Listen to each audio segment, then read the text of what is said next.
அதனால் சிம்ம ராசிக்காரங்களுடைய கணவனுக்கு ஆவாது. ஏன்னா உங்கள் பேச்சை கேட்க மாட்டார். தானே ராஜா தானே மந்திரின்னு சொல்லி ஆடுவார், ஓடுவார், அலைவார், திரிவார். உங்ககிட்ட அடிபணிஞ்சு அன்பா பண்பா அனுசரணையாக நடந்துக்கிட்டார்னா அவருக்கு ஒரு தலைமுடி கூட கொட்டாது. ரொம்ப கவனமாக இருக்கணும். சிம்மராசி பெண்களுக்கு யோகம்தான் இந்த மாதம்.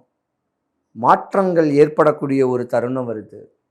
சேர்த்து வைக்கக்கூடிய ஒரு நேரங்காலங்கள்லாம் உங்கள் ஜாதகத்தில் தான் நிறையாவே இருக்குது.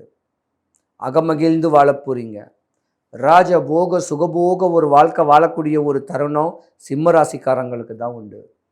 மேன்மைப்படக்கூடிய ஒரு நேரங்காலங்கள் இந்த வரக்கூடிய மாதத்தில் இருக்குது.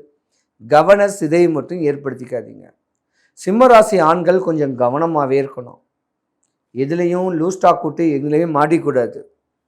கட்சிக்கு கொடி பிடிக்கக்கூடிய தன்மையில் ஏதாவது ஒரு வில்லங்கத்தை வந்துச்சுன்னா நீங்கள் தான் முதல்ல தெளிவாக இருக்கணும்னா வீணான பிரச்சனைகள் உங்களுக்கு வரும். எந்த கெட்ட பழக்கத்துக்கு இன்வால்வ் ஆகிக்காதீங்க.